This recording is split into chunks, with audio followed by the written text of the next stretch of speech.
Sir बताने की भी हालत नहीं होती। इतनी दरिंदगी शायद ही कोई भेड़िया ही कर सकता है। उनके तो जवाब ये है कि भी लड़की भागी होगी, आ जाएगी 2-4 दिन में। उनके पुलिस स्टाफ ने 112 ने बोला है मेरे को, और लोहारू थाने में भी बोला है ये बात उनके स्टाफ ने। बॉडी की हालत थी जिस तरीके की, तो उसमें ये चीज जो देखने में नेचुरल लग रही थी कि गैंगरेप भी हुआ है।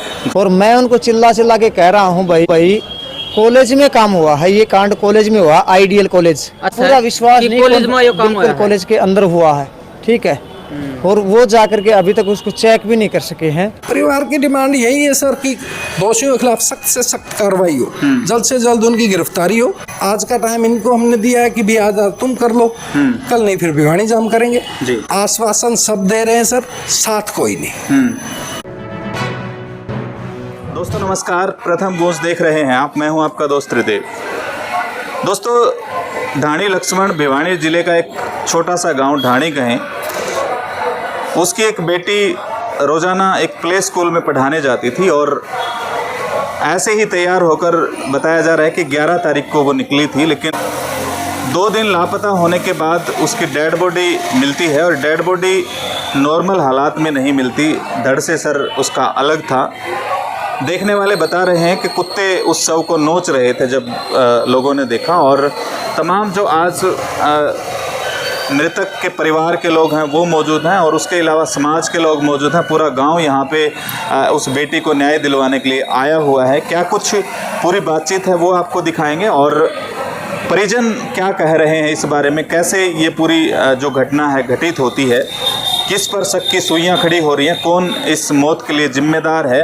कल तक मीडिया में चर्चाएं थी कि लड़की का मर्डर हुआ है, लेकिन आज एक नई कड़ी जुड़ती इसमें नज़र आ रही है कि लड़की का सिर्फ मर्डर नहीं, गैंगरेप हुआ है, उसके बाद लड़की का मर्डर हुआ है। और यहाँ पे जितने भी लोग आए हुए हैं, गणमान्य लोग आए हुए हैं, परिजन आए हुए हैं, साफ तौर पे कह रहे हैं कि लड़की के साथ काफ़ी संगीन अपराध जो है एक दरिंदों ने किया है। और मांग पुलिस प्रशासन से लगातार कर रहे हैं कि उनको न्याय मिले, और जब तक न्याय नहीं मिलेगा वो डेड बॉडी भी नहीं लेंगे। और एक फेयर इन्वेस्टिगेशन जो है वो पूरा का पूरा समाज चाहता है, पूरे यहाँ पे जो लोग आए हैं वो चाहते हैं।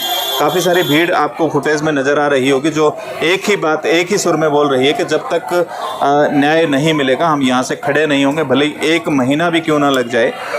हम हर किसी भी कीमत पर बिना न्याय के यहाँ से उठने को तैयार नहीं है। उस बेटी को न्याय मिले। तो जब कंप्लेंट देने गए उस लड़की के पिता, तो उसने कहा कि आ जाएगी, कोई बात नहीं है, भाग गई होगी, मैरिज सर्टिफिकेट लेके आ जाएगी।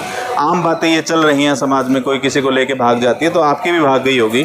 ठीक इसी प्रकार की जो गैर जिम्मेदाराना लैंग्वेज थी वो पुलिस की तरफ से उसके बाप को सुनाई थी। और ठीक कुछ दिन बाद या कुछ घंटे बाद ही मैं कहूँगा डेड बॉडी मिलती है। और डेड बॉडी की सूचना भी पुलिस प्रशासन के द्वारा एक उस पीड़ित पिता को नहीं दी जाती। उस पर क्या बीत रही होगी वो तो खैर मैं और आप शायद नहीं समझ सकते, वो बाप ही समझ सकता है। अब क्या कुछ धरना स्थल पे जो लोग बैठे हैं वो क्या चर्चा कर रहे हैं, क्या कुछ ये पूरी घटना थी, वो एक बार जान लेते हैं। इस वक्त जो मृतक लड़की है उसके परिजन हमारे साथ मौजूद हैं, नाते में उसके चाचा अपने आप को बता रहे हैं। तो पूरा मामला जानने की कोशिश करते हैं, पूरा घटनाक्रम जानते हैं, क्योंकि परिवार से ज़्यादा कोई नहीं जानता होता। कल तक बात थी कि लड़की का सिर्फ मर्डर हुआ है, सरकटी उसकी लाश मिली है, लेकिन आज मामले में कुछ और भी बिंदु जुड़ रहे हैं। क्या कुछ पूरा माजरा हुआ है, किस तरह ये घटनाक्रम में नए नए पॉइंट्स जुड़ रहे हैं, तमाम जानकारी लेते हैं और शुरू से आखिर तक आज तक क्या कुछ हुआ है उन बातों पे भी चर्चा कर लेते हैं। भाई साहब नमस्कार। नमस्कार। सबसे पहले तो अपने बारे में बताएं, आप कौन हैं? मैं लड़की का चाचा हूँ जी। जी। और ये बड़े भाई की लड़की है। थोड़ा सिलसिलेवार जानना चाहेंगे, लड़की क्या कर रही थी इस टाइम पे और फिलहाल मतलब कहाँ पे वो कार्यरत? लड़की अभी सिंघानी के एक प्लेवे स्कूल में टीचर लगी हुई थी। तो वो क्या था कि वहाँ से और साथ में बीएससी नर्सिंग का कोर्स करना चाहती थी, डॉक्टरी लाइन में उसकी, और पढ़ाई में अच्छी थी वो लड़की, बहुत ज़्यादा। हमारे परिवार के बेस्ट सदस्यों में से थी जो पढ़ाई में तेज जी। तो वो उस दिन घर से गई है, तो स्कूल गई है वो बच्चों को पढ़ा के, तो अपने पापा से बात करके गई थी कि पापा मैं शाम को छुट्टी होने के बाद एक बार बीएससी नर्सिंग होम कॉलेज जाके फार्म लेके आऊँगी, जो सिद्धमुख में इनकी ब्रांच है। तो वहाँ एडमिशन के लिए, तो फॉर्म लेने के लिए वहाँ से स्कूल से 1:58 पे स्कूल से निकली है छुट्टी होने के बाद। ठीक है। उसके बाद आगे एक दुकान और है, उसमें भी वहाँ कैमरा है, तो उसमें कैमरा चेक किया गया तो उसमें निकला कि 2:06 पे उस दुकान को भी उसने क्रॉस किया उस स्कूल की तरफ ही जाते हुए। तो फिर वहाँ वो फॉर्म लेने उस स्कूल में गई। उसके बाद वहाँ से कोई भी अता कैमरा हो रहे उसके बाद वहाँ से कोई भी अता पता वहाँ से नहीं चला लड़की का कि वो वापसी नहीं आई वहाँ से। तो पूरा दिन निकल गया। शाम को सबसे लड़के के पास फ़ोन आता है, एक बेल आती है और फ़ोन कट जाता है। लड़की के फादर के पास फोन? हाँ, लड़की का। तो उसने बाद साथ के साथ फ़ोन मिलाया। होता ही है जब बच्चा बाहर हो तो। बिल्कुल। तो उन्होंने फ़ोन मिलाया तो वो फ़ोन स्विच ऑफ। उसके बाद वो बस पकड़ के सीधा सिंघानी आता है। सिंघानी आके वो 112 नंबर पे डायल करता है। 15-20 मिनट बाद PCR आ जाती है। जी। तो वो उस टाइम वहाँ उस स्कूल में था जिस स्कूल में वो लड़की पढ़ा रही थी।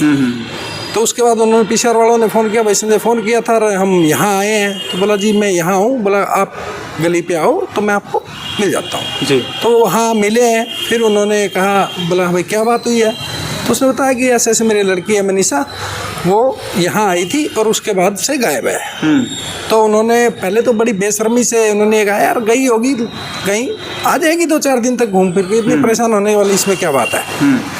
तो मतलब उनका लहजा और रवैया गैर जिम्मेदाराना था, जबकि 112 हमारी सुरक्षा के लिए होती है, खासकर महिलाओं के लिए। जी। लेकिन वो उनमें ऐसा कोई नज़रिया उस पुलिस प्रशासन में नहीं था कि उनकी कोई वो हो। उसके बाद फिर भी वो बातचीत करके उनको वहाँ उस कॉलेज तक लेके जाता है। और वहाँ जाके जो गया तो वहाँ पे क्या हुआ कि जो कर्मचारी मिले, 3 कर्मचारी मिले, वो कोई नशे में थे। अच्छा।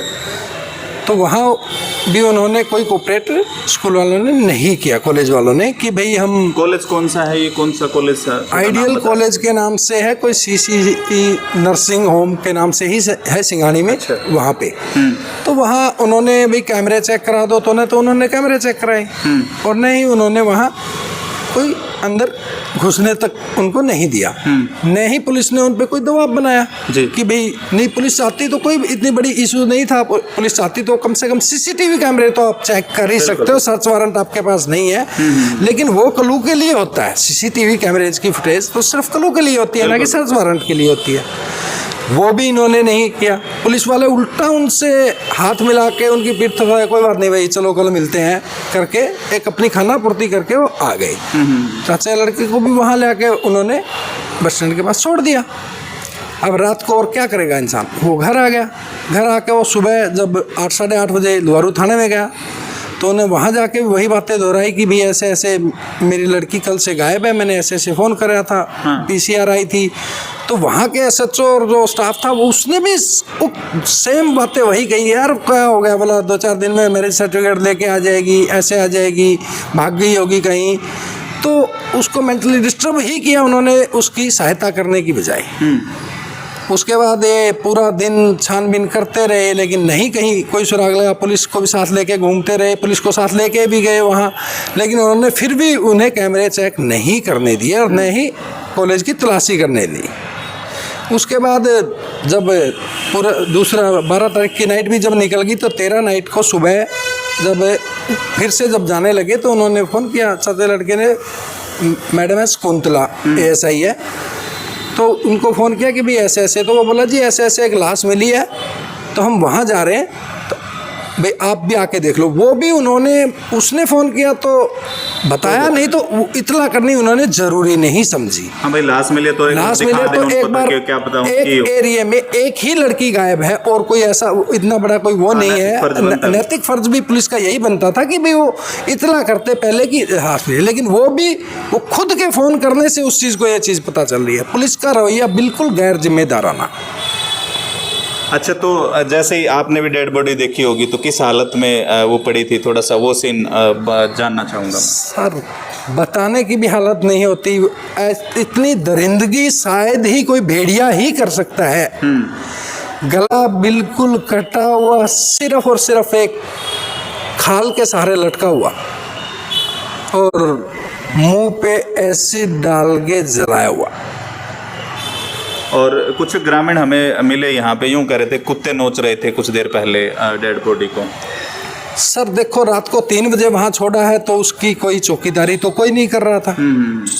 कुत्ते तो जहाँ भी देखेंगे आप घूमेंगे, लेकिन कुत्ते के नोचने में और एसिड डालने में बहुत ज़्यादा फर्क होता है सर। कुत्ता नोच लेगा, कुत्ता मुंह पे नहीं नोचेगा। मुंह पे कितना मांस होता है, कुत्ते को तो मांस खाना है ना, बिल्कुल। मुंह पे क्या नोचेगा कुत्ता। अच्छा, जिस तरह की बातें पुलिस ने कही कि मैरिज सर्टिफिकेट लेके आ जाएगी, भाग गई होगी, इस तरह की जो गैर जिम्मेदाराना लैंग्वेज उनकी थी, तो वैसे पारिवारिक तौर पे आप जानते हैं लड़की का नेचर कैसा था, या इस तरह के कोई फेयर था उसके साथ, किसी के साथ? ऐसी थी कि उसने कभी नज़रें उठा के कभी किसी परिवार में किसी से वो बातें नहीं करती थी। हम चाचा लगते थे, चाचू नमस्ते, बस इतना ही, तो भी हमारे से भी आंखें कम से कम मिलाती थी। और जो बच्ची अपने फ़ोन होता था उसके पास, लेकिन वो फ़ोन से इतनी दूर रहती थी, जब बाहर गई तो फ़ोन ले गई, आके घर छोड़ दिया, पूरा दिन काम करती रही। जो बच्चा अगर ऐसा होएगा तो वो नेचुरल है कि वो फ़ोन से दूर नहीं हो सकता। बिल्कुल। तो बच्ची का वो नेचर किसी एंगल से भी सोच भी नहीं सकता। हमारा पूरे गांव है, पूरा हमारा समाज है, जो भी हमें उस बच्ची को थोड़ा सा भी जानता है, जो उस बच्ची को थोड़ा सा भी जानता है, 20% भी जानता है, तो वो ये चीज़ सोच भी नहीं सकता। अच्छा, आज जब ये भीड़ क्राउड आपके पक्ष में इकट्ठा हुआ है लड़की को न्याय दिलवाने के लिए, उसमें तरह तरह की बातें भी निकल के आ रही हैं। गैंगरेप, मैं एक शब्द सुन रहा था कि उसके साथ गैंगरेप शायद हुआ है, तो इस बारे आपको कब लगा और इसके बारे आपके पास क्या ठोस सबूत है? सर हमारे पास तो कोई सबूत नहीं है, वो तो पोस्टमार्टम रिपोर्ट बताएगी, लेकिन जो बॉडी की हालत थी जिस तरीके की, तो उसमें ये चीज़ जो देखने में नेचुरल लग रही थी कि गैंगरेप भी हुआ है। जी। तो अब परिवार की डिमांड क्या है? कमेटी आप लोगों ने गठित की है, तमाम लोग जो इकट्ठा हुए हैं, अब क्या परिवार मांग कर रहा है प्रशासन से? परिवार की डिमांड यही है सर कि दोषियों के खिलाफ सख्त से सख्त कार्रवाई हो, जल्द से जल्द उनकी गिरफ्तारी हो, ताकि आगे भी किसी की बहन या बेटी के साथ ऐसा कभी ना हो। अच्छा, अब आप शायद एसपी से भी मिले हैं, धर्मवीर सांसद हैं, वो भी आए थे, तो क्या कुछ भरोसा आपको लग रहा है? आपको कब तक न्याय मिलेगा या कुछ उम्मीद है? परिवार मतलब थोड़ा मोटा आशा में है? आश्वासन सब दे रहे हैं सर, साथ कोई नहीं। तो अब नेक्स्ट आपका डिसीजन क्या रहेगा? अब चर्चा चल रही है जिस तरीके से, आज का टाइम इनको हमने दिया है कि भी आज तुम कर लो, कल नहीं फिर भिवानी जाम करेंगे। जी। अच्छा, लड़की की एज भी शायद 18 प्लस अभी 18 की हुई है, 16 जुलाई को 18 की हुई है। अच्छा, इससे पहले लड़के ने कोई शिकायत परिवार में की हो कि मेरे को कोई तंग कर रहा है इस तरीके से? कोई नहीं। कोई ऐसी कोई शिकायत नहीं, कोई ऐसी बात ही नहीं होती थी, क्योंकि वो बस से ही जाती थी, सीधा कॉलेज के जहाँ पढ़ाने जाती थी वहाँ उतरती थी, वहाँ से चढ़ती थी तो अपना सीधा घर उतरती थी।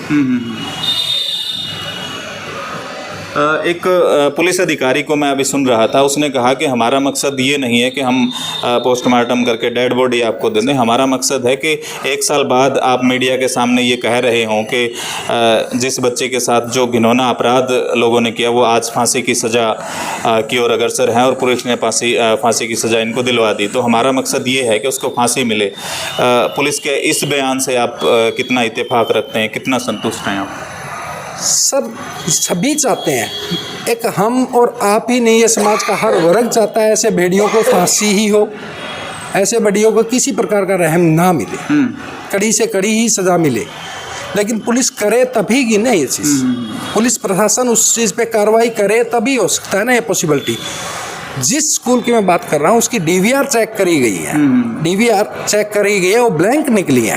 जबकि किसी भी स्कूल कॉलेज को एक इंस्ट्रक्शन है एजुकेशन गवर्नमेंट की तरफ से एजुकेशन को कि आपको कम से कम 30 डेज की रिकॉर्डिंग आपके डीवीआर में होनी चाहिए।